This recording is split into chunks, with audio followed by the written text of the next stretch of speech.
todos, boa tarde, noite tamén as compañeras e os compañeros da prensa, que ainda que pareza que non, quizás sexa un pouco por defecto profesional, tamén se están a pegar un bon tute nesta campaña electoral. Falaba agora, Ana, de que hai moitas persoas, e ademais así indican tamén as enquisas que fomos tendo estes días, hai moitas persoas que ainda non saben que van facer o próximo 26 de xuño, onde precisamente na concentración que había diante do Concello con motivo desa masacre, dese asesinato masivo homófobo en Orlando, presentaban a dúas rapazas que acaban de cumprir 18 anos e que precisamente van votar por vez primeira este 26 de xuño, e dicíanme con certa cara de susto, ademais, que non sabían moi ben que ian facer. Nos convidámoslas a vir hoxe aquí, non sei se están, tampouco lles vou facer pasar o mal trago de que se ergan, moito menos, non? Pero despois de que me comentaran iso, que ian ir por vez primeira as urnas este 26 de xuño, comentaba a Vicky, ao responsable local do BNG aquí en Lugo, cando fora a primeira vez que eu fora a votar, non? Eu daquela non tiña ninguna dúbida, os tempos tamén é certo non eran os mesmos que agora, ainda que eu tampouco son tan bella, eu militaba xa naquela altura no Bloque Nacionalista Galego, miña mãe sempre me dicía aquela frase de tú eres máis del bloque que los del bloque,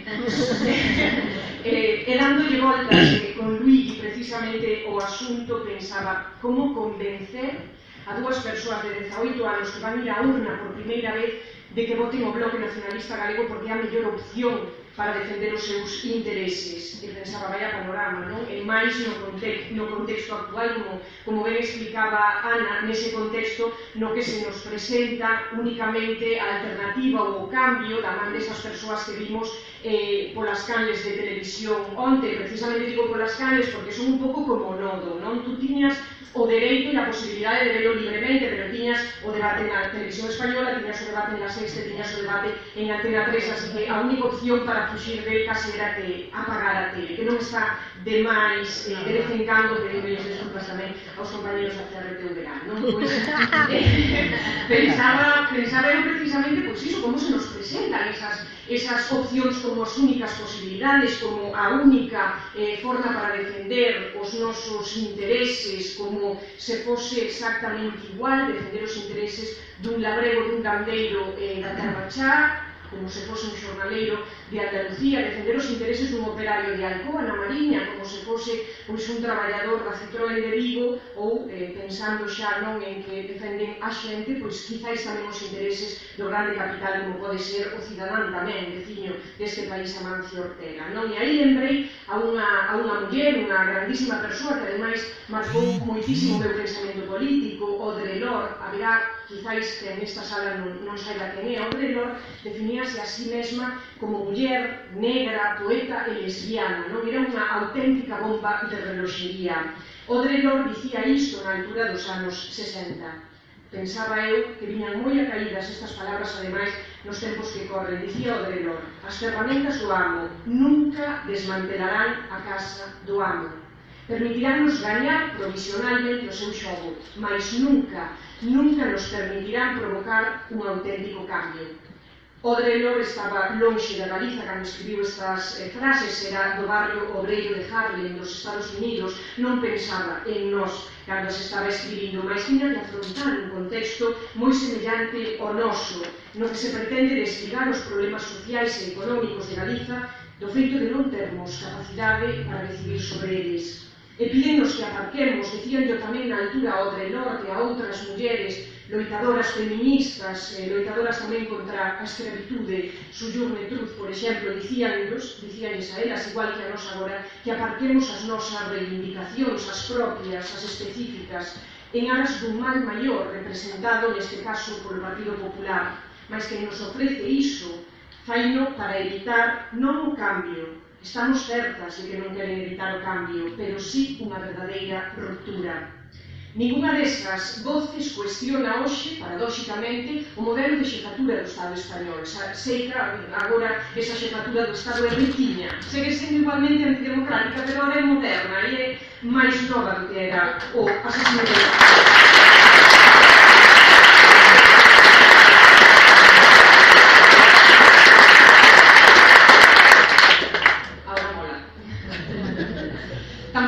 Tampouco nos piden nin se cuestionan, digo, no debate as institucións europeas, esas institucións económicas internacionais que nos fixeron as traballadoras deste país pagar a crise bancaria, as mesmas que teledirixían aquelas reformas laborais e que xa nos están avanzando que vai vir outra, a mesma que nos obrigaba a apretarnos o cinturón, decían, porque vivíamos por enriba das nosas posibilidades, as mesmas institucións económicas que nos lembran cada día quen é en realidade quen goberna.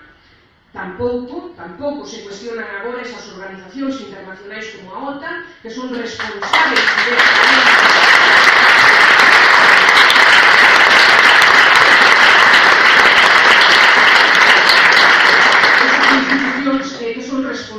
directa ou indirectamente da crise de persoas refugiadas, de que milleiros de persoas fuxan dos seus países por guerras e conflitos armados e enquistados pedindo auxilio, convertendo máis unha vez o mar Mediterráneo nun cemiterio. Agora non nos piden que as cuestionemos, agora o moderno, agora o que mola, o que é guai, como dicía Ana, elevar xefes militares precisamente desas institucións.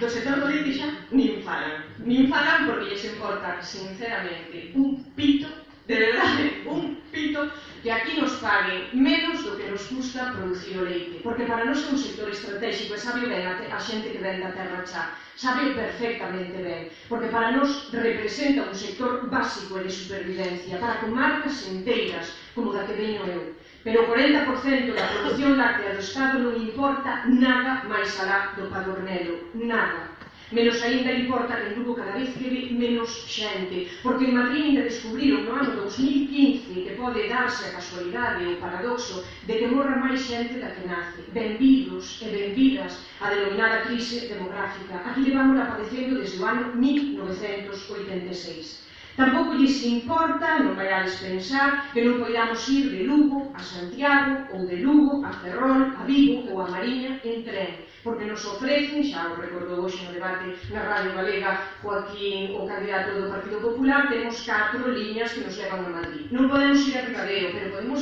ir 4 veces por cuadruplicado ao centro da península. Non? Tampouco lles importa un pito, repito, que sabedes onde está o Encodo de Beresar, ademais coñece ben Rosana, non lles importa en absoluto que as casas que están ao lado do Encodo de Beresar, esa infraestructura construída por orde do General Franco, que despois foi entregada sen cortapisas a unha empresa privada que segue a explotar os nosos recursos para engorde das grandes empresas transnacionais, non lles importa que ti se encendes a moxidora non podes encender un calefactor porque non chega o suministro, non lles importa en absoluto porque esas empresas seguen mandando religiosamente luz ao centro do Estado, seguen pagando, ademais religiosamente, os seus impostos en Madrid e ademais, o que máis les interesa tamén ás forzas políticas da dereita e da esquerda sistémicas do Estado español, seguen tentando ben os asentos, agardando por eses representantes políticos xubilados, iso sí, que foran ben agradecidos durante os anos de goberno. Entre tanto, o noso país só ten que facer unha cousa, só unha, quedar calada e ollar as consecuencias ecolóxicas, as consecuencias sociais e as consecuencias políticas e económicas dese espolio enerxético. Sei que o que estou a dicir, se esas dúas persoas que onte me dicían que era a primeira vez que ian votar están por aí, sei que moitas destas cousas lles poden sonar chino, porque a maior parte destes asuntos non saen pola televisión, tampouco que defenda un discurso distinto ao que pode soportar o propio réxime. Nós non queremos cambiar as cousas, non. Nos loitamos e traballamos para transformar o mundo, orgullosas absolutamente de quen somos e de onde vimos. Rexeitamos os discursos do fume e do iso agora non toca que tantas veces escoitou Audre Lorde. O BNG, o Bloque Nacionalista Galego, Nos Candidatura Galega, é a mellor opción 26 de xuño. Dígolle a esas dúas persoas que van votar por primeira vez, pero digo a vos tamén, e máis alá destas paredes. O BNG é a mellor opción a partir do 26 de xuño, porque é unha arma cargada de esperanza, para que mollamos de arredor e vemos un país cheo de oportunidades, que non precisa das ferramentas do amo para sair adiante, que pode e debe desenvolverse por si mesmo. facelo a partir do 26 de xuño e tornar esta nova convocatoria electoral nunha oportunidade depende de nós, das galegas e dos galegos. E nós, e dicímoslo agora de máis alto e claro, nós non imos a Madrid pedirlle nada a ninguén. Imos a reclamar o que é